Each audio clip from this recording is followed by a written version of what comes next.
Welcome again.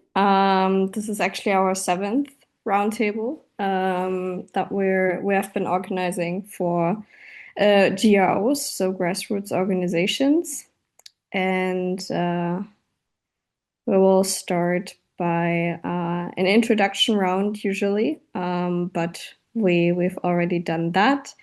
And this is how it usually looks like. We have different people joining. The last roundtable was in November, and we always put all the documentation online. So everything that you're saying and get to know from other um, GRO members joining or people engaged in refugee camps or with vulnerable societies, it can all be looked up, the recording as well as a report.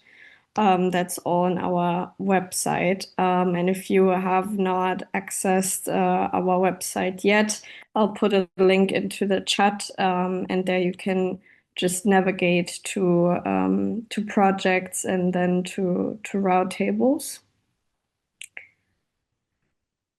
Next slide. And we generally always do a short group picture to also put that up on the website and have have a little memory of talking to each other and cherishing that we can exchange our knowledge. So if you could turn on your cameras for this, that would be amazing. And then we can do a short group picture. Yeah, thank you for joining. Let's see who can be joining today. Yeah, wonderful. So this is what we are going to share. Also, when we share the documentation, it's nice to join like this. And I take a group picture in 3, 2, 1. Now, thank you so much. And yes, I think we have everyone joined now and can even continue with the introduction round, or yeah, Celia is going to lead us through. Yes, so we already had a short introduction round, so we don't need to extend that too much. But Elia, I saw that you had your camera turned on now, so you're the one that has not yet introduced himself. So I'll give the mic to you to introduce yourself. Okay. Your internet is not letting you to. Yeah, my internet is not favoring me today, but I would actually share in the next coming days. All right, no worries then. We'll just continue, and you can also use the chat to communicate. So we've done an introduction round, and we'll just present what the roundtable is all about, what we have been doing, and then what this last little bit of the roundtables is going to look like, because we're actually in the midst of having our last roundtable with GROs for the moment, because we have collected so many great solutions and ideas that we want to take them to international organizations so that they can reflect on what you're actually saying. And we will not dive deep into what we have been doing. We shared a presentation with the invitation to this roundtable that you can look at and reflect on. We will also share it with those joining now with the shared link, and we'll collect email addresses later. Next slide, please. So on the roundtable objectives, we have the objective to consolidate the work of all roundtables on scaling. So we've been talking about how can all GROs in Uganda actually scale up their work. And we've also talked about how they can standardize their work. So that we don't have a lot of approaches that cannot create a scale, but rather exchange ideas that have been working well and then be able to scale them up. And now we're in the midst of the final step. We have collected some working group findings on standardization. We'll share them and talk a little bit about what you want to add, and then we'll have a little outlook. So very briefly on what we have been doing. We have basically gone through a little process where we talked in May about alignment. So what is the unified vision of all GROs working with vulnerable people, or also GROs working specifically in refugee camps? What are their shared values? How is it community driven? What are goals that can be talked about together? And then we went on to the institutionalization part in August. So how can we ensure that there's a long-term strategy? What are pathways for refugee leadership, for example? And what are partnerships that could be established, or how can they be established with institutions for this funding and scaling up? That is the long-term path. And then we're now in the standardization column, which is standardization of, for example, protocols, standardization of the work that you're doing, the projects that you're doing, what can be co-developed, so to say.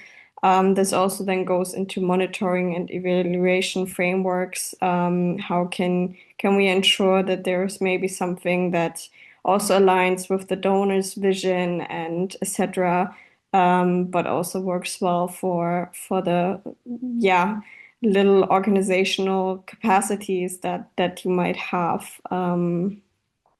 And now we're basically in the last step of standardization. We're going to open this up into a plenum because we had some collaborative work before this with a working group document. And this working group document dealt with a couple of questions, or we collected a little bit, but we want to pose those questions to you as well. The first question was which practices, protocols, and principles could be applied consistently across different camps or communities. And a few points were raised, such as awareness raising campaigns. So we're talking about regenerative agriculture. It is about soil fertility. It's about seed saving, such as seed saving banks. There could be peer learning circles within refugee camps to exchange this knowledge. Regular virtual knowledge sharing sessions, practices for shared resource management. We heard a lot that sometimes resources are not available locally, and it takes a lot of time. Fazi, you mentioned that in your project, for example, that for the children emergency response, it was difficult to get some material because of a funding, of course, but also because it was just not readily available. And then also training and knowledge exchange. I think that goes with peer learning circles a little bit. And then value addition. So what's the value that you can bring to the table? And maybe you have some other ideas on what could be applied in any camp, in any refugee camp, to make sure that we can multiply regenerative principles. Are there any ideas to those points mentioned?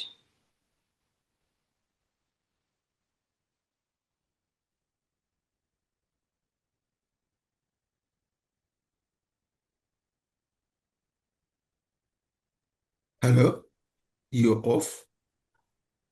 You, hello, Yes, yes, we can hear you. you're off. No, it was a question that was asked to the plenum, so you could answer if you want. Say it Do again. you? Yes, so do you want to add on these points? What do you think, which practices, protocols, or principles that help regenerative projects to thrive could be applied consistently across different camps or communities? So we now invite you to share your viewpoint on this. As we go along these questions, we would like to collect your answers. Before I answer, I would like to know two things. What are your targets? Are you targeting the humanitarian response team, the staff of different organizations, or refugee leadership, Yeah. government? Mhm. It's a very good question. Here we're only, so all those roundtables have now dealt with GROs, grassroots organizations. So we are targeting with those questions on how to make the work easier for grassroots organizations within refugee camps. So that is what we're talking about, small organizations that have big ideas, so to say, and want to implement those ideas. So if you've probably also worked with them or you are a small organization yourself, how do you think about this question? What would help you to implement, shared principles, scale it up, anything more than peer learning groups, or knowledge sharing circles. Uh, yeah, I hope that answers your question. Yeah, because in the refugee camp there are about four structures. There's government, which is led by OPM, Office of the Prime Minister. Then there is the non-government organizations who are the key service providers. Then there is a refugee leadership, which we jointly establish with the Office of the Prime Minister, that's government and NGOs, and then yeah. Then there is also another structure of host community leadership. That's the local leaders. Mhm. And do you think So, that, yeah, no, you go first. so we need to be sure of all those structures. Which are we targeting? So would you think that maybe supporting leadership in and of itself would be helpful to implement more uh, or scaling those ideas up? So you have someone who is leading by example, so to say. Yes, so we need to look at all the structures, all the players, Mm-hmm. Office of the Prime Minister. What are Mm-hmm. we going to do with them, Mm-hmm. which will benefit the well-being of the refugees? Mm-hmm. What about the non-government organizations?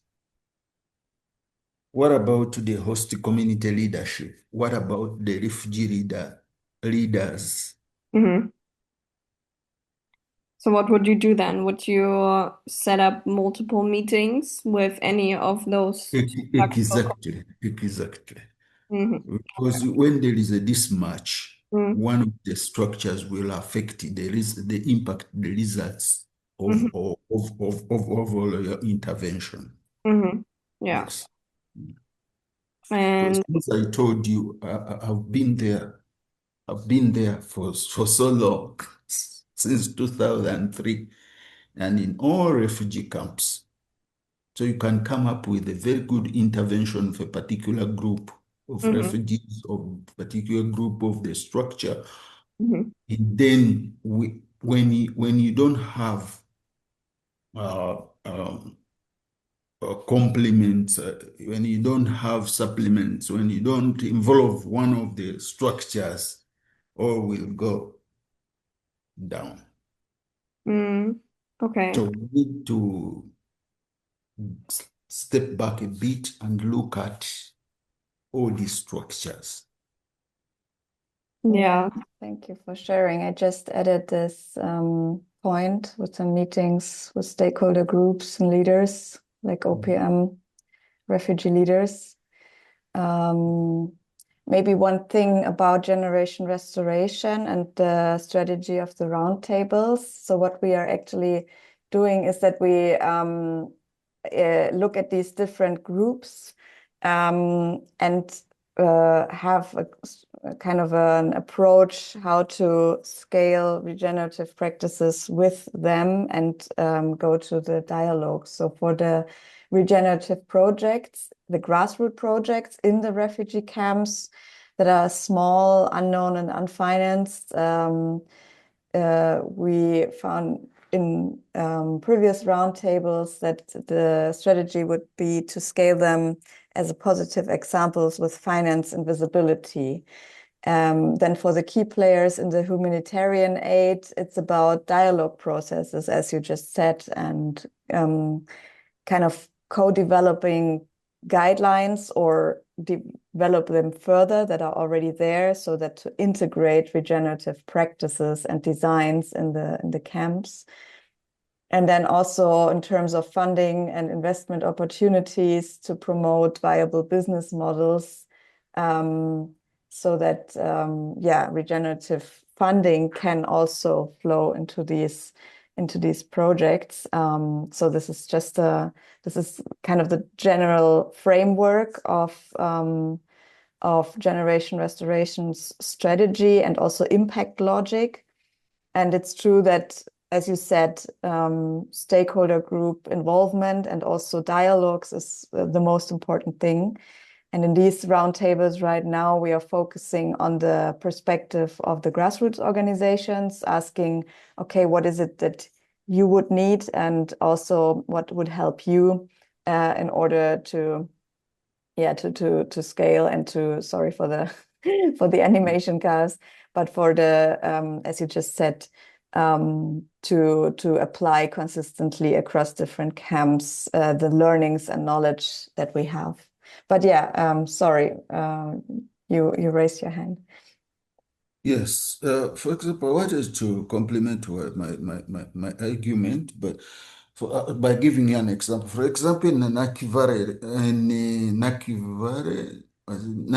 refugee camp, when I established that Nakivale primary school, I had to put up a very good field.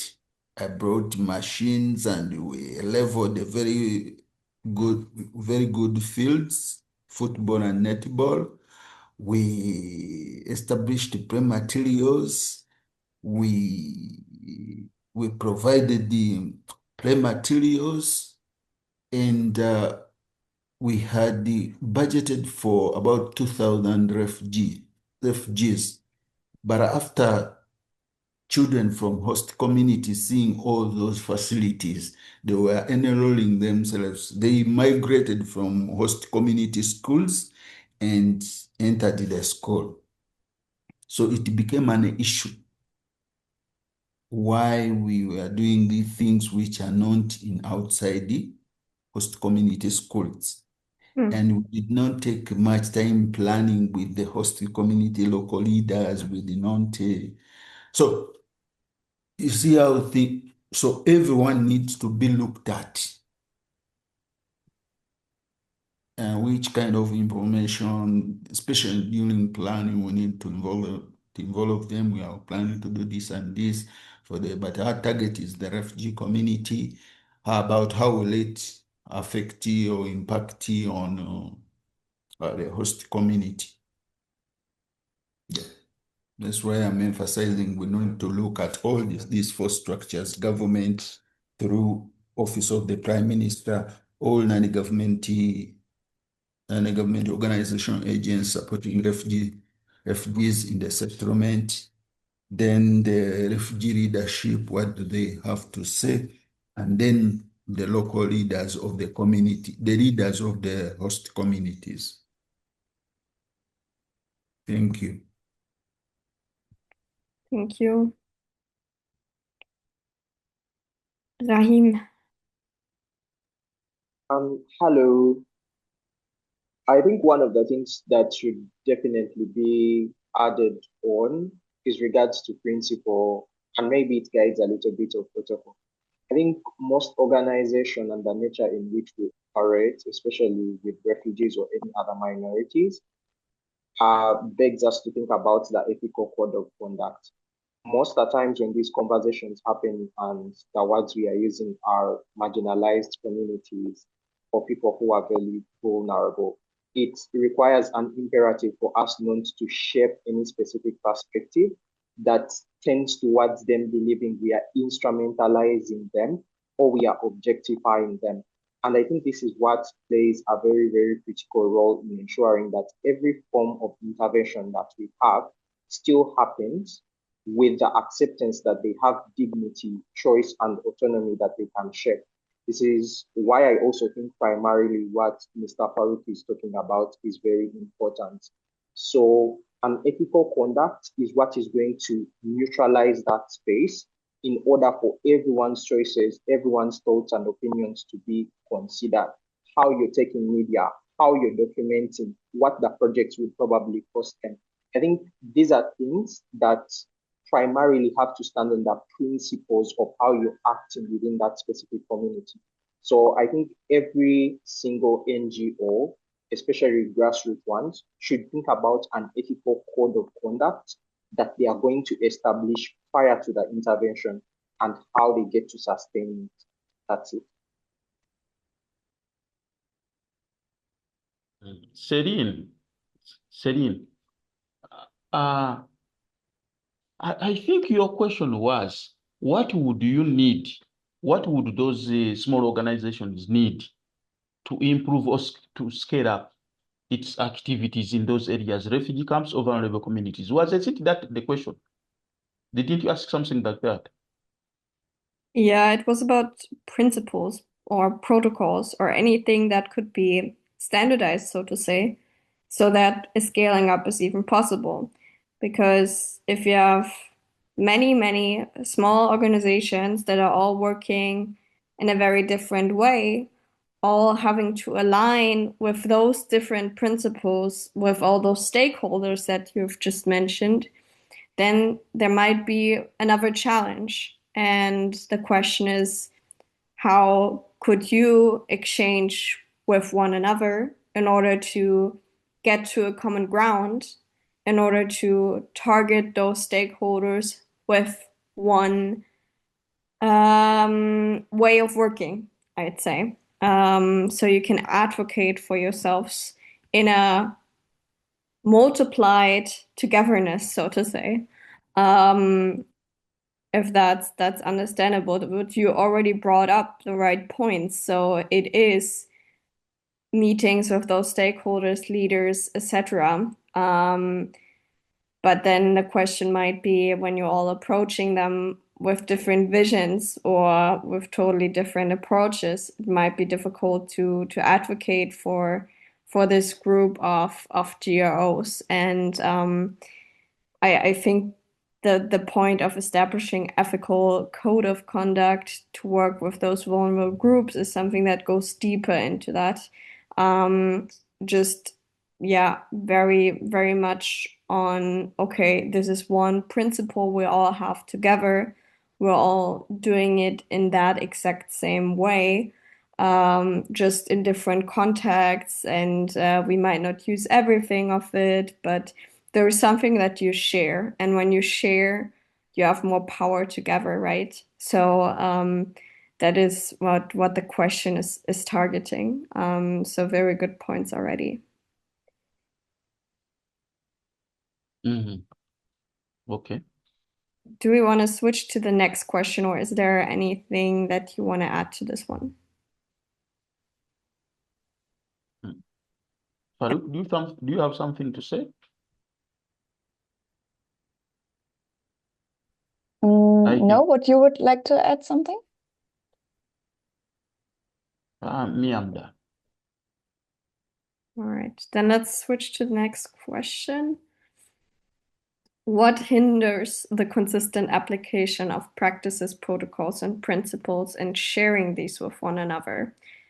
So examples to this question that has been brought up was travel costs, food provision, a language barrier potentially, culture and belief differences. And to explain this question a little bit further, basically, when you want to work in one way of working all together, and there is the common thought of, okay, we need to do that in order to advocate for ourselves, then there might be a sharing barrier. That might be because you can't travel to another GRO in order to get to know their projects.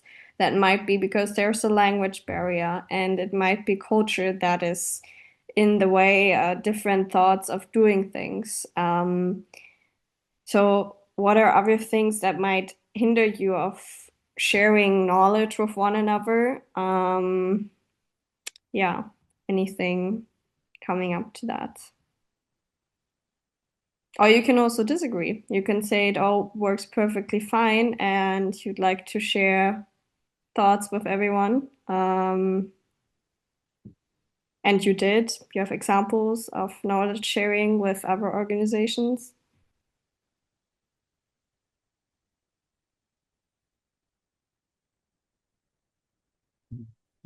Yeah, you have thoughts to that? I think but, on top of travel costs, they had to reach areas where which are not accessible. Mm-hmm. Hard to reach areas, those Mm. which are hard to reach with these normal vehicles, also with the very poor roads, those ones when you are supposed to when you are supposed to have actually a special means of transport to get that area. Yeah. Then I think also also, I think also the agents, different agents' policies where the information is supposed to be shared by communication person, and the communication person sits on head office. So those on ground find it very difficult to share information with their colleagues at the refugee camp level. Mm-hmm. Mm-hmm. So those people are hard to reach, you mean? Yes. Mm-hmm. Okay. Yeah, good point.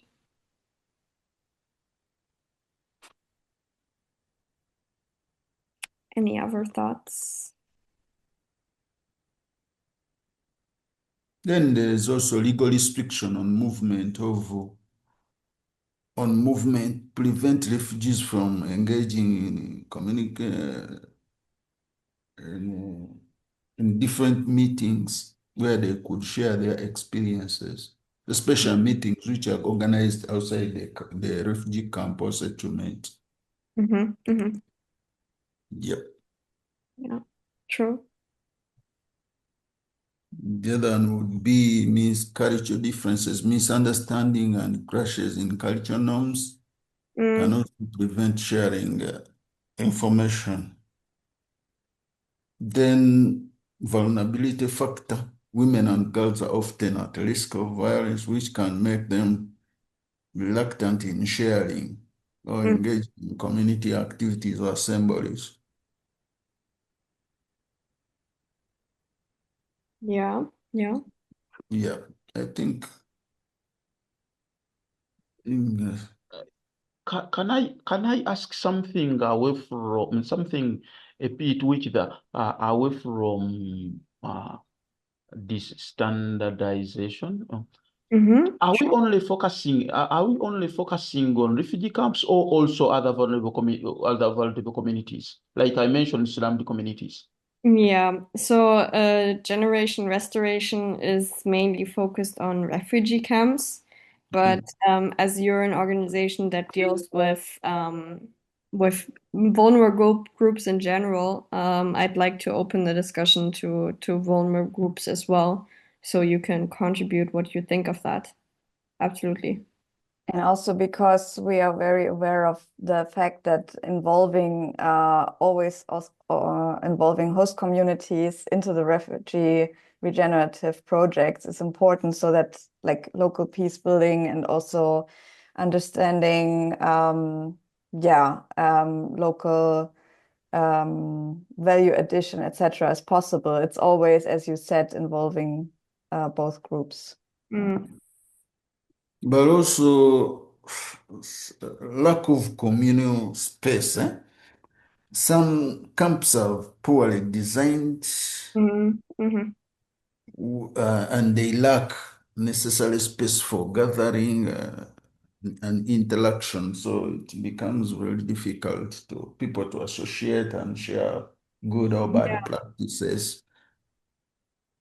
very good point. Yeah. Mhm. Think the latter would be a perceived difference in incentives and virtue signaling. Sorry, I think it's very hard for me to sort of like share the information that comes from my end to a group who I think prioritizes something else and has a very different virtue signaling in their messaging and what they want to build or how they want to build it. So this might be a perception, but I think the gap in of itself like compounds that harm and makes it harder to realign with each That's an interesting point. With the incentives, do you perceive that this is because, I mean, you mentioned now because they might have other goals, but is it also because of some sort of competition, or what would you say? Kind of cherishing your own goals and aspirations in order not to give an advantage to another organization? I think it can be actually one of the two. It could be that you're competing directly with the same incentives. So you have a bias not to share to probably make the latter much more successful than you. But also you could be competing in maybe your niche. So you know you're prioritizing a specific form of SDG. So you don't feel it's necessary to share any other information related with your research or documentation to another organization that doesn't signal to prioritize it. Mm-hmm. So two ways. Okay, yeah, yeah, yeah. That does make sense. Okay. We then thought about, okay, we have now two kind of pathways to look at this. One is, okay, there might be competition, or there's not really an incentive to share knowledge, though, so that is why there can't be a consistent application of practices. And then there's also this more structural component of, okay, we cannot actually reach each other. And there might also be barriers related to certain groups. Um, but then there's also the digital environment, and I think that's what the next question is targeting as well. Um, why is it that yeah, regular Zoom or Google Meets, is that's at least our perception as a real outsider, um, yeah, are not regularly implemented or not thought of. Some 2 points that were mentioned here is that they're not as beneficial as physical connections, or they only work for a few who can afford smartphones and where you have good internet access. But the organizations that we have been working with, they do have access, and it would be easy to schedule some sort of knowledge exchange via a digital component. So why is it difficult to implement maybe, or you say you have regular exchanges all the time via Zoom or Google Meet. Now putting those incentives and competition aside, obviously we're now talking about the organizational component when it's difficult to reach people.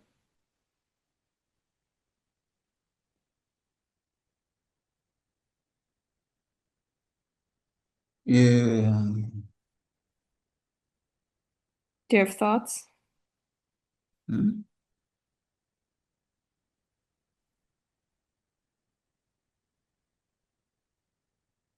Or it can also be time. I mean, you're also an organization that is very involved in many things. So you might say we actually don't want to because we need to focus on ourselves. Yeah, in the in the refugee camps, Zoom, Mm, Zoom, okay, virtual meetings yeah. when well planned and scheduled, they can help humanitarian workers to share information and practices, but also it has to come from the planning stage of all agencies, because due to poor planning by agencies or separate planning by agencies, these Zoom meetings ended up being attended by lower staff who cannot make a decision, who cannot give an upright response to issues. Mm,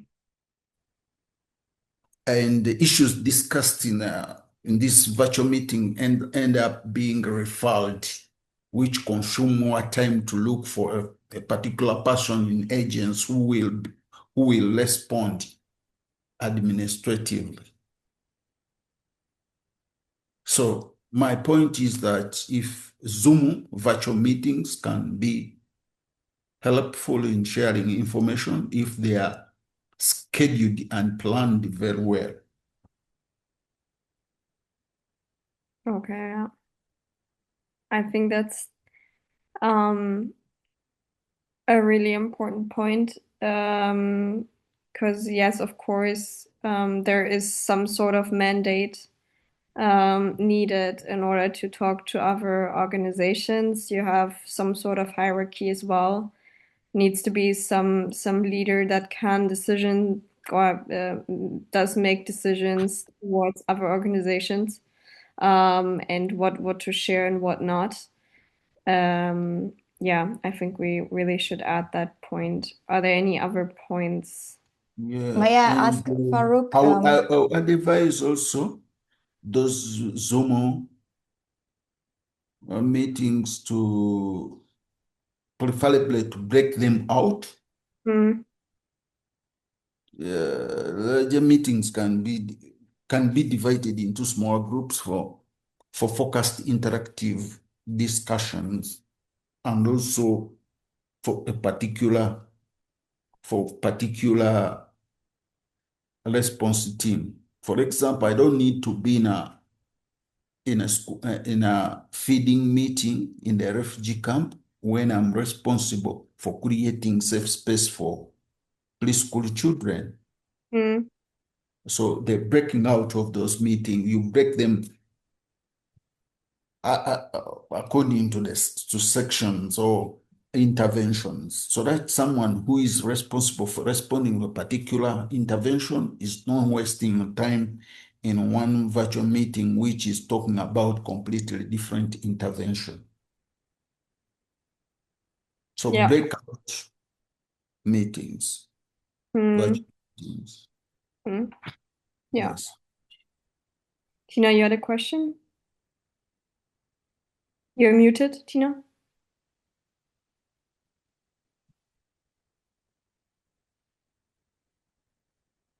Sorry. I wanted to ask Farouk, thank you so much for pointing this out. So what is your experience how to get, as you said, kind of the right decision makers on the online table? What makes it attractive for them to say, okay, I'm joining personally, not sending the other stuff.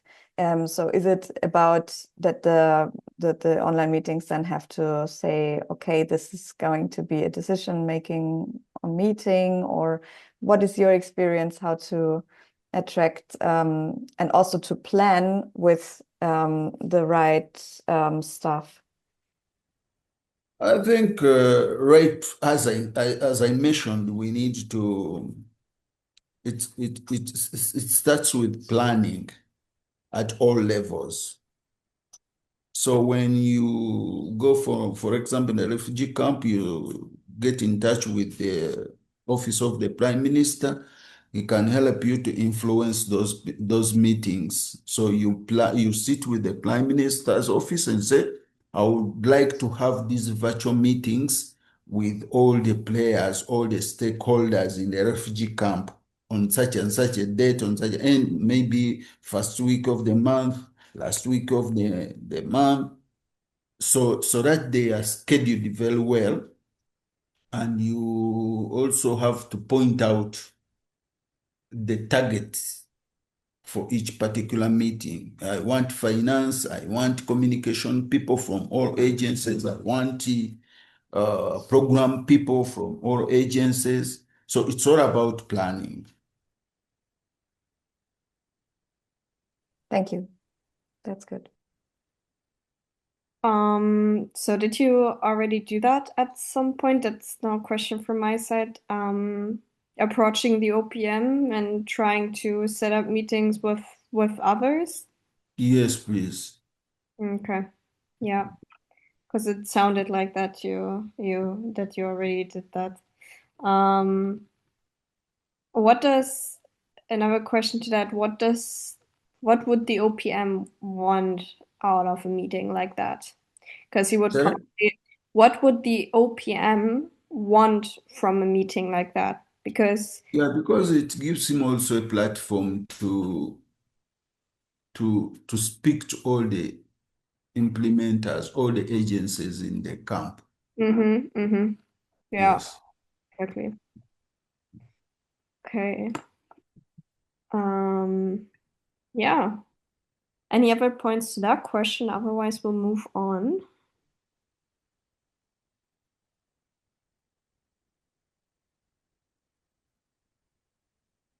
All right. The next question is what we already answered with the previous one. How you would set up those virtual Zoom Google Meet calls. You mentioned via the OPM, and others have said working with groups and electing leaders who can effectively communicate and identify suitable places with internet, so that you have someone in a refugee camp administering that. And then selected leaders could translate for those who do not speak English. But you already have a thought to that, folk. Yeah, I also want to emphasize that in a normal during the when you are starting when you are especially in Uganda, when you are starting a development project, Mm, you have to have initial meetings, what mhm, they call inception meetings. For development project, you have to start with the line ministry. mhm, Line ministry pushes you to the district. District pushes you to the sub-county level. Sub-county level takes you to parish level. In parish level, pushes you to community level or village level. mm, So in all those meetings introducing your project, you get inputs from all those administrative structures, and also plan relevant meetings and engagements with them. So it's the same applies to the refugee settings.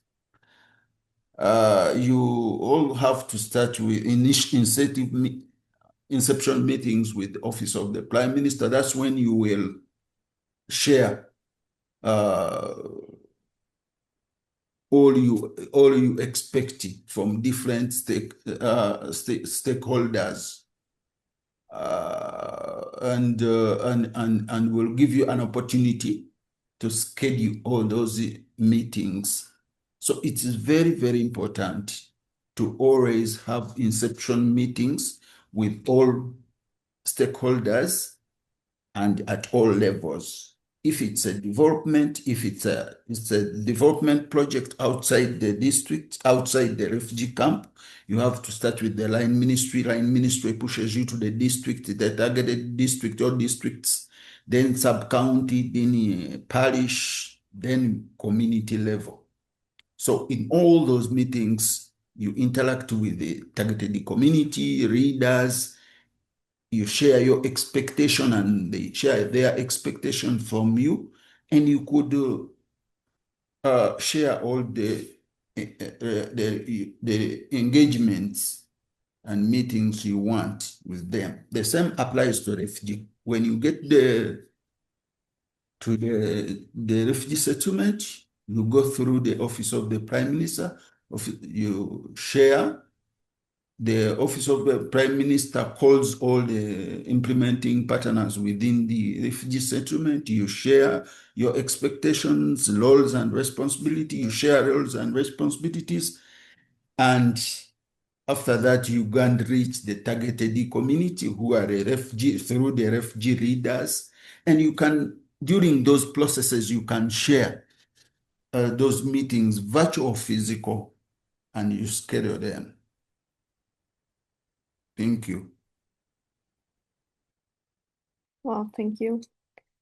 Yeah, a lot of hierarchy, I'd say, that still is apparent, and does not make knowledge sharing much easier. So that's a great insight. I think we can move on with the questions and get into another hierarchical level, so to say, the international organizations that are each and everywhere, because that will be our next focus group. So for the past seven now roundtables, we have talked to GROs, as you know, and now we'll plan on moving to IOs to give them those insights we have collected. And that is also part of the strategy of GenR. We're talking about renewing standards. We want to implement the dialogue process with, for example, UN organizations and players in humanitarian aid, and talk to them about what you've talked to us about. So the next question, we want to collect a little bit of more and less, and the question is very broad, so you can think about that in many ways. What should international organizations do more or less of from a grassroots organization perspective? So what should they do more that could help you, some kind of wishes that you have, or what should they do less, what would also help you in your work? And you can just also shout out some words that come to your mind. Because I guess you've also been working with international organizations throughout your projects, or had some sort of exchange with them. Maybe you can think back to that point and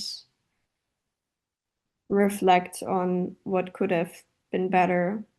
Or Rahim, you unmuted yourself. So I think what should be done less of is being as bureaucratic as governments usually are. if you're talking about international organizations, these are very large bodies with a very large number of volunteers, very many subdivisions and departments. But again, their point of contact with you is so bureaucratic to the point where you get frustrated and just leave the entire system. Almost little to no following and fallback. And I do get it's about the large batch of people that depend on them and the several grassroots organizations, but it really doesn't hurt creating a designated space that only handles grassroots from maybe this region to another region to another region. They have the numbers, they have the capacity. Hopefully, they can break down that bureaucratic process. Mm-hmm. Yeah, bureaucracy is a big point. We're dealing with that in each and every country, I guess.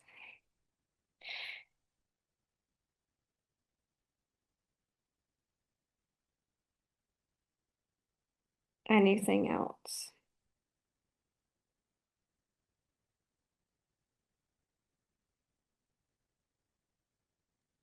International audiences. Hello? Yes, we can hear you. Yeah.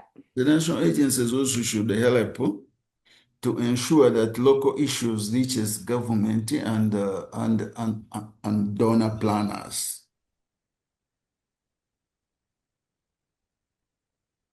Mm-hmm. Mm-hmm. And also, like, they should also help to build the capacity of grassroots agencies to Mm-hmm. monitor and report human rights situations. And also, they should build the capacity of grassroots agencies to pull out the most significant impact of interventions.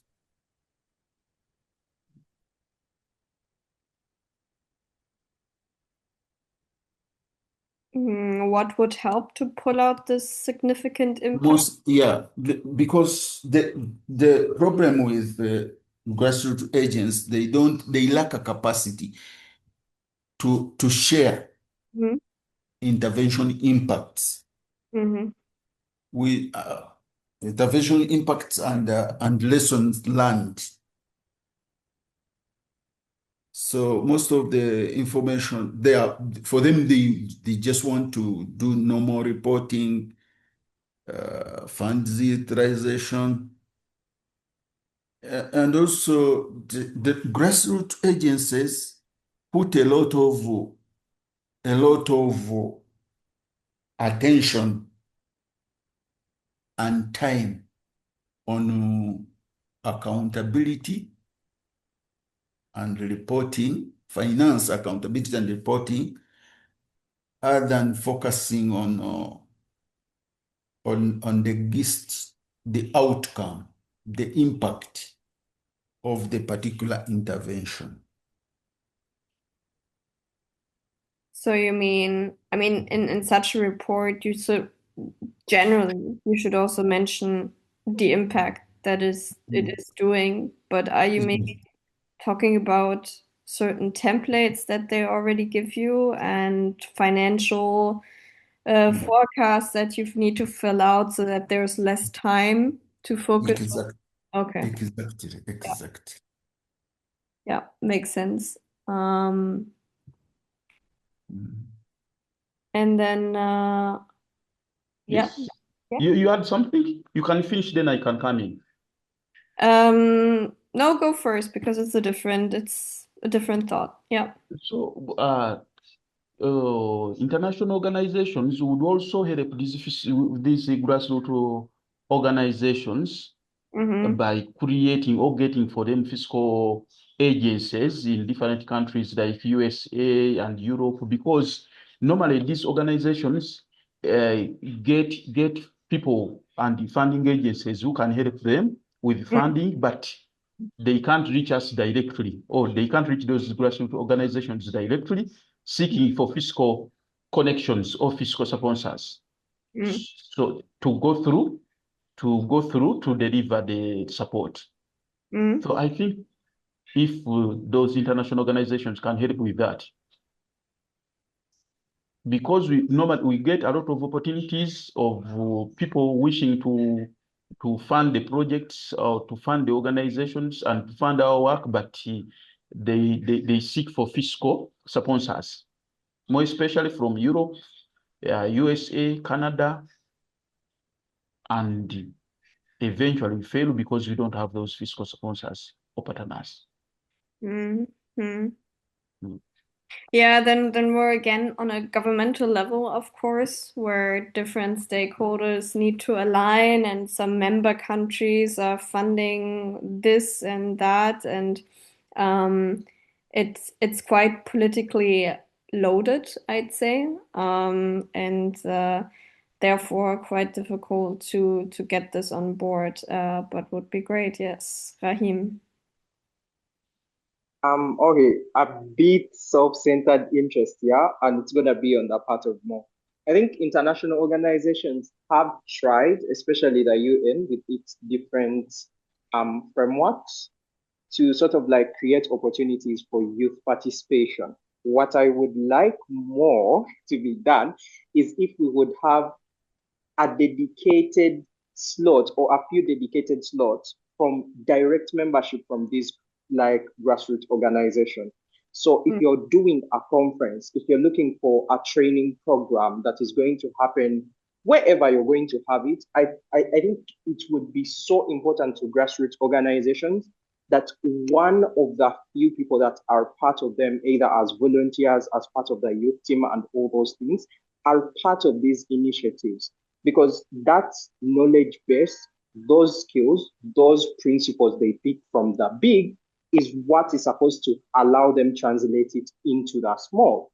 So that specific barrier, I think, should be broken. It shouldn't just be about an individualistic kind of like application. It should be about, here's a couple of slots that we have for grassroots organization. We are going to do, yes, we are going to train every other single in Africa from the global south, but these have specific invitations because of how they are operating and the current capacity they are at. So that's what I would love to be done more. Thank you. Maybe another thing is there are specific interventions which needs to be implemented in partnership with community-based organizations, like education and livelihood projects. So for me, I think to be effective, from my experience, it will be very important that international agencies partner with community-based organizations to deliver projects like education, livelihood opportunities to refugees. And also, in terms of leadership development, international organizations should work with community-based organizations to amplify the enhancement of women leadership in the refugee settlements. Because, and also maybe in the host community, because where we have had women leadership in the refugee settlements, interventions have been very impactful, but also sustainable. For them, they are always there. But grassroots organization focus on who can do things very fast and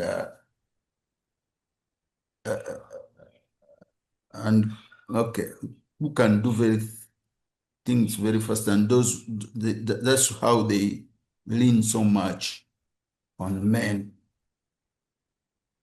I don't know whether I'm communicating. Yes, no, that's it's amazing. I mean, Hearing women in leadership is something I like to hear. Um, but yeah, do you have any or is there data, some examples on why that is more sustainable? That's what I was just wondering. Because Yeah, yeah. yeah. There is there is there is there is an approach which is used by Hans Newman Stiftung. Mm-hmm. It's a gender approach which emphasize joint planning, joint decision making, and joint division of labor. Yeah. Because the issue of one of the factor which hinders women participation is time.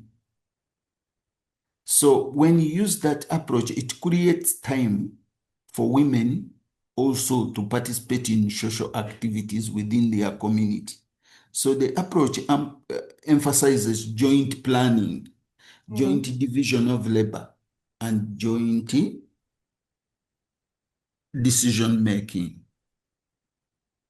So if that approach is employed in a household on the refugee settlements, it gives everyone in the household to spare time for social activities or social interactions. Mm-hmm. Yes. There is also the Swiss Reg, Catholic Reg, Swiss Reg for Women. I think you have ever come across that organization. Also amplifies women leadership and Mm-hmm. empowerment. Mm-hmm. Swiss Women is Reg. Okay. Yeah, it is a women organization. Could you share the name in the chat or the link? Because I didn't get it. Thank you. The Swiss. Yeah. Maybe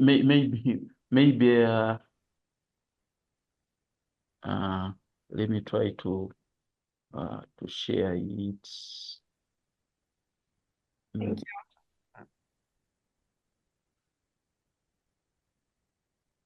Okay, they from our table now, they should do a lot more. Is there anything else that they could do less? Uh, also, something. Have you got the link? Have you got the name? Yes, we did. Thank you. Mm. Something I was when I was talking about the fiscal if the agencies, the fiscal agencies. I meant something like this. I wonder whether it means the same.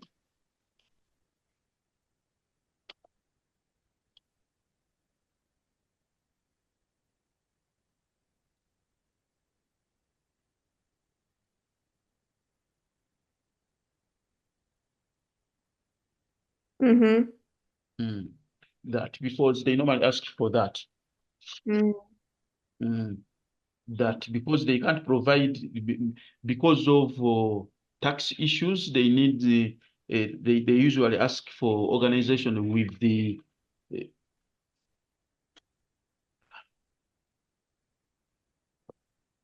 With the did you finish your sentence? I wasn't really sure. they usually ask for organization. They usually wants to provide support through organizations with which is registered with the 5OC, a non-government organization. I think that is with the US government. Yeah. Fiscal sponsor. So because many of them are willing to support the activities and to support the projects, but they will always ask you for a fiscal sponsor. Yeah. Yeah. That's very. That is I think it has to do with the legal tax exempt status. Yeah. Maybe what they should do less, international agencies should not force predefine the interventions which don't match refugee needs. Yeah. And there's this money and it's for short time. Oh, we should plant vegetable. I mean, for example,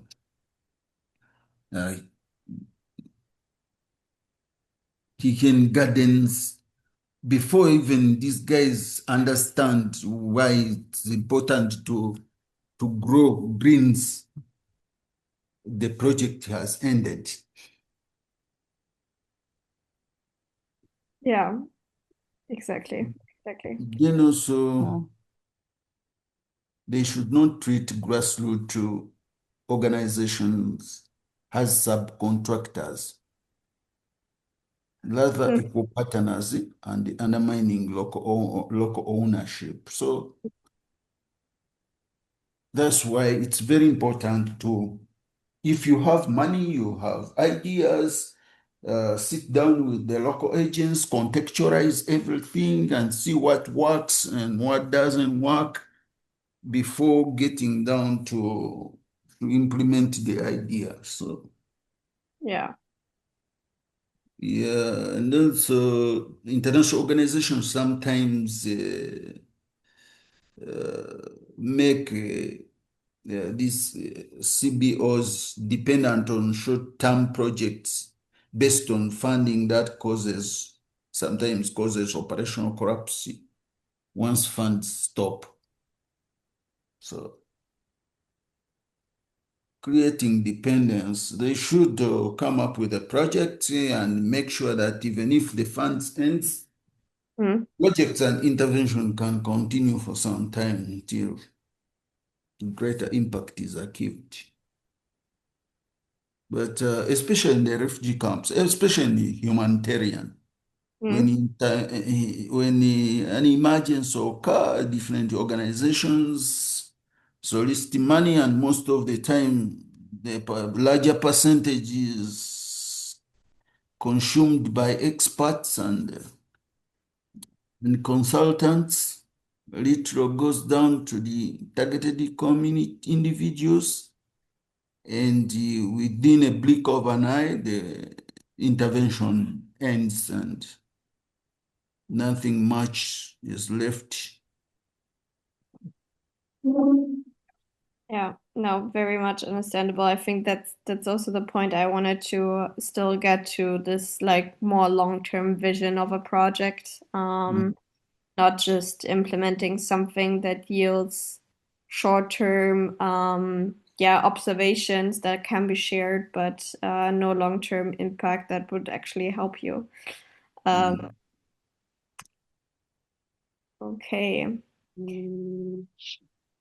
I'd say we go into the last round of thoughts on this, and then we'll slowly get into the conclusion of our roundtable.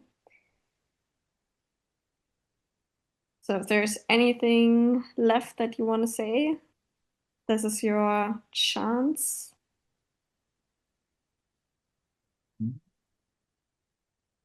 All right. I think we're good. So as I mentioned in the beginning, all recordings of the roundtables are online. So there are different CBOs talking about different questions as well, as you did right now. So thank you very much for it. The website is shared in the chat as well. And you can also, next slide. Yeah, reach us on social media. We're on LinkedIn, we're on YouTube, we're on X or Twitter, and we're on Instagram as well. And we also have a newsletter. I think for you, Kimbova, you registered and have said yes to the newsletter. Rahim and Farouk, I think you are you just received the link right now. So maybe it would also good to share your email addresses in the chat, and so we can keep in touch and in contact, because for me at least, this was a very insightful discussion, and we learned a lot from you, and I hope we gave you a good platform to exchange thoughts. Let's keep in touch and discuss all of this further together. I would appreciate it. Thank you. And yeah, thanks for your engagement.